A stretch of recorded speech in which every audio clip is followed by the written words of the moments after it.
Hello friends, I am continuing on my series about what have I learned about life from insert personality type here, and today I'm going to be talking about the ESFJ. Now if you are a certain type and you want me to do yours next, please comment below. I just felt particularly inspired about ESFJs today, which is why I'm doing it. For those of you who don't know, I'm an ENFJ, and I'm about to get into letting you know some insights that I have gleaned from observing the ESFJ in the wild, essentially. Not just through my knowledge of cognitive functions and actually seeing how FE and SI work together, but also from, I'm going to share some insights from specific ESFJs in my life, things that they've taught me about their worldview. What you'll begin to notice as you get more interested in personality type, or for those of you who already are, whenever you see the cognitive functions in action, you can start to sort of see see like a type as a collective, if that makes sense. Like, you aren't just individually an ESFJ. ESFJs in general seem to have a sort of collective worldview or collective understanding. Now that doesn't mean that everyone who is the same personality type is going to have the same exact behavior. Doesn't mean they're going to have the same beliefs or the same opinions about how things are. But in general, the way that they view the world is through a very similar lens. And so that's why I think we are able to make these sort of statements that might seem to be sweeping statements that I'm about to get into. I'm not saying that all ESFJs have this sort of belief, but these are some things that I have learned from the ESFJ worldview. One of which, the very first one I'll say, is clean your room, make your bed. I know that sounds very simple, but as an ENFJ, this was always extremely difficult for me. My mom, who's an ESFJ, for example, would always tell me to make my bed. My sister, who is an ESFJ, never really had an issue with that. You would think that, oh, we're both kids, we both just didn't want to do what mom said. My ESFJ sister was always pretty tidy, even growing up. I never saw the reason why I should care. So many other things seemed way more important to me. But what I've really understood through observing the ESFJs in my life is that it is impossible to have a clear mind when your surroundings are not very clear. If you have a bunch of papers around that you don't need, they belong in the trash. If you have clothes sitting over here that need to be hung up, they belong where they belong. And even though I'm an intuitive, like, I've noticed that a lot of times intuitives, they want to just ignore the sensory worlds. The same way as how it's harmful when thinkers ignore their feelings, or when feelers ignore their logic and act impulsively. It is also not necessarily great for intuitives to completely ignore their sensory world and be like, you know what, I don't need to clean my room. As long as my life is in order, that's all I care about. I don't really care if my room necessarily reflects that. You know, as long as my life is in order, that's all I care about. That has kind of always been my approach. But I started to realize that whether I liked it or not, I would really see how my mental space was very much connected to my physical space. You really can't separate the two that much. I think that intuitives that don't like cleaning the room or tidying up their space often will be affected by a messy room, whether or not you think that you are. And a lot of times, especially like if you're in college or something, or have any sort of homework or anything to work on from home, a lot of times intuitives will say things like, oh, I work better in a coffee shop, or oh, I work better somewhere else beside my room. But like, have you ever considered that maybe you don't work well in your room because your room is a mess? Like, I know this sounds like the most simple advice ever, and that's only because it is, but I'm telling you, it took me forever to really even understand this. Because just because people always said that cleaning your room is important, That didn't necessarily mean that I was going to just believe them, because to me, I was like, well, what actual value is that bringing me? Like, as long as I know where things are, as long as I can, you know, live my life, why does it matter? And yeah, it really does affect your mental space. And I've also noticed, to take that a step further, not even just cleaning your room, but making sure that your room is a reflection of who you are. Having like stickers or magnets or any sort of thing around your room that could remind you of loved ones or remind you of who you are, really can ground you in where you are and make you feel okay with where you are. And it makes you feel like you belong in where you are. Even just simple things like putting pictures up, or, you know, putting a poster up that reminds you of something. I have found that ESFJs tend to really like decorating for this reason, because for them it's a way of expressing themselves. And my sister, who's an ESFJ, she has lots of photos up everywhere, and she also has lots of quotes, like motivational quotes that inspire her. And she has on her little like cork board like things that remind her of certain times, like concert tickets that she's gone to, or the time that she interned at Disney World. She has a lot of Disney things because that really means something to her. My mom, we have a pug at home, and she's an ESFJ, and she'll have like a little sticker of a pug somewhere or things like that. Just a reminder of who you are and the things that are important to you. Another thing I've realized about ESFJs is that they really understand that life is not always going to be happy. They really understand life's what you make it, so let's make it right, by Hannah Montana, if you know that song. They really understand, and that's why you might think that ESFJs are always super happy or smiley all the time. You might think that's kind of fake, but for an ESFJ, life is not really that great. Like, people die, you know, we get older, like life is short. So why would you waste your energy being upset over something that isn't really going to matter in the long run?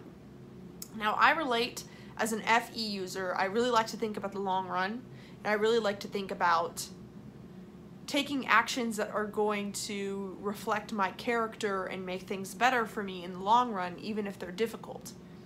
And so ESFJs are the sort of people that you will see doing hard work with a smile, because they understand what they're fighting for, which is the security of their family, the security of their future, and their comfort. And they really understand the whole idea that each day is just like, if you drop one coin in a bucket each day, then that bucket is going to grow. And so they're really comfortable with the little things, where for me, I get very easily overwhelmed. If I don't see my progress quickly, I can get really hard on myself and wonder, what's the point? What's the point of all of this? And ESFJs are very content with not knowing the why or what the point is, because as long as they know that they are, you know, farther than they were yesterday, then isn't that really all that matters? Isn't that really all you could do? And they also seem to really understand a balance between work hard and play hard. You can work hard from 9 to 5, but then you're going to make sure you play hard, you know, from 5 to 9. I don't know. They know that at the end of the day, that family is the most important thing, and that your relationships are the most important thing, because, you know, life happens, and a lot of things are pretty futile, but they really just understand life is short. Like, you're gonna die someday. Like, I really do feel like anyone who uses introverted sensing just remembers that, you know, we're gonna die someday. Whereas extroverted sensing, like in SPs and NJs, is a lot riskier, trying to do things in the moment, And, you know, but SI looks at the sensory world in a more long-term, deeper way. That's why SJs are so focused on security, because they know, like, I'm gonna be old one day. I'm not gonna be able to work all the time. Like, I gotta work hard now. I gotta take a good job now so that I know that I'm gonna be able to rest easy into the rest of my life and enjoy what matters to me. So it's sort of a different approach than maybe some other types, but it really keeps me grounded, and it makes me realize that, you know, whenever I apply this sort of ESFJ philosophy, I know that it is my responsibility to be happy each day. The world isn't going to just grant me happiness. And the world is not all sunshines and roses and daisies. You know, people die, life is short, you have to work hard. They're really good at accepting that is what it is. And so if you want to be happy, you better learn to, like, look at the roses. You better learn to smile when you see a flower. You better learn to enjoy a sunny day. Those are the things where it's like, ESFJs are like, if you can't do that, then you're kind of just whining and moping and wasting your life away. And if you can't appreciate your friends and family and the people that love you, then what are you appreciating? You know, like, they understand that we do have a personal responsibility toward our own happiness, because nobody is going to just give us that happiness for you. And it takes skill and it takes strength to decide to be happy and to decide to be positive each day. That is a very, that takes a very strong, ambitious person to make that choice. My grandma was one of those people who every day she decided to see the good in things. She decided to have faith, and she decided to do whatever she could for family and friends to make their lives a little better. If I can make one person smile today, then I had a good day. That is essentially how ESFJs will live their lives. And it honestly breaks my heart how underestimated and underappreciated ESFJs are, because so many people, I would say, aren't happy with their lives, and they do all these bold things to try and change it. They seek all these, like, big dreams and big visions to try and change their life, which is totally fine, totally great. Honestly, it's more of like an ENTJ thing, which is completely the opposite of ESFJ. An ENTJ would want to take bold risks to change their life for the better and to strive for the person they want to be.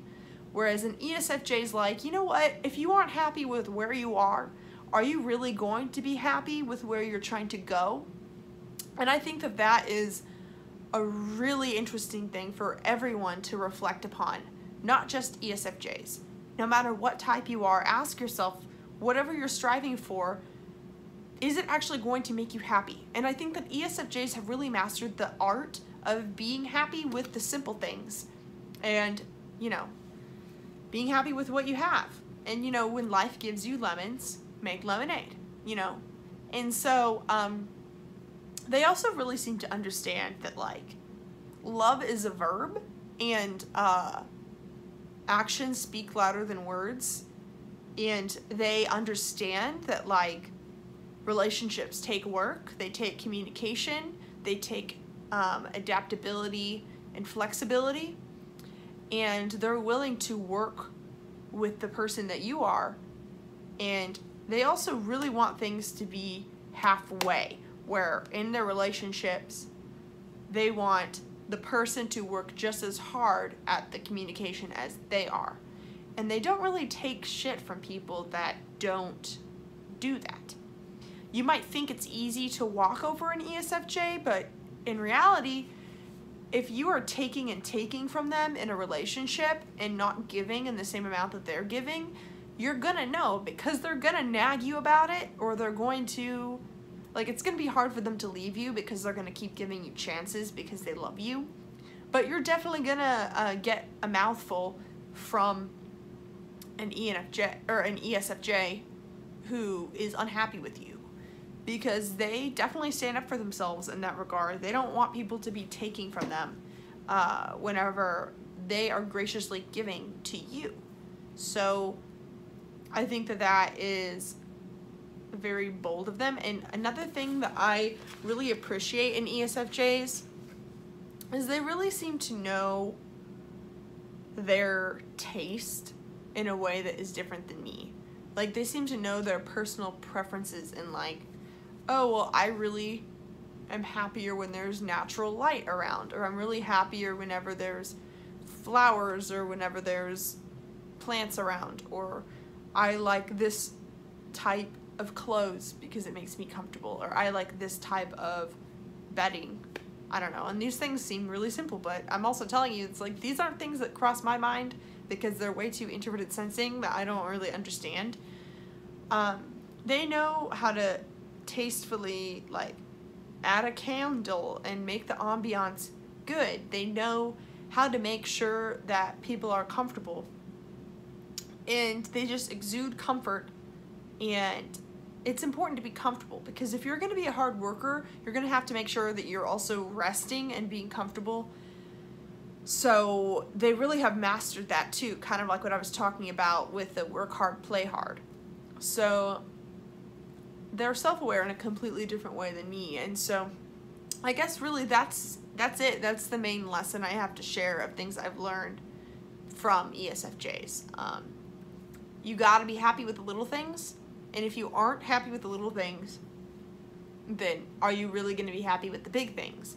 They focus on, what do we have in front of us? How can I make a positive spin on this? As opposed to dreaming of something that doesn't exist, that's not there yet. They don't want to take too many risks, which, you know, there are good and bad to risks. There are good and bad to every personality type and to every function. And I think that that's why I enjoy making these sort of videos, is because it's great to learn from other people's perspective. Because yes, we are all going to die one day, and what really matters?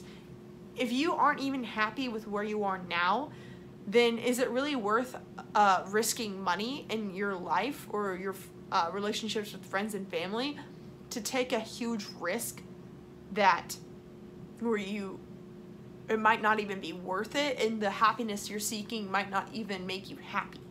So I would say, if you want to take a risk like that, an ESFJ would probably advise you or trust you better if you were happy with where you were now, so that you were just more stable, where you, like, I don't know.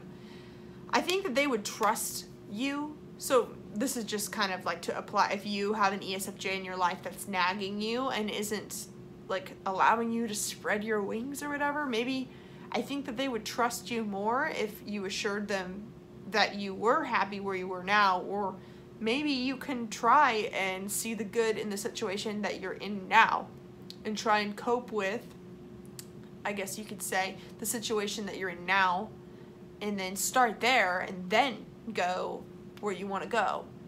Because I think ESFJs are really doubtful. They would probably say that most people who do take those risks are chasing something that's pretty fake. They're chasing like false happiness, because, you know, it's all about your perspective. It's really all about what you make it. So if you aren't able to make what you have in front of you something good, then yeah. So that's the advice that I would say that I have learned from ESFJs in my life. I really love ESFJs. I think they're really comforting. I think that they are very loyal friends, and, you know, I just think almost everything they do comes from the fact that they want to do the right thing. Whether or not it lands well, or whether or not they probably hurt some feelings. They probably, you know, don't get along with everyone. They probably are annoying to deal with for some of you, but you gotta admit, like, ESFJs, they just want to do the right thing. So props to them on that. Thank you so much for watching this video, and please join my Facebook group below, Personality Typology for Self-Growth, if you're interested, and let me know what sort of video do you want me to do next, and I will share some more fun insights. And thank you. Have a wonderful day.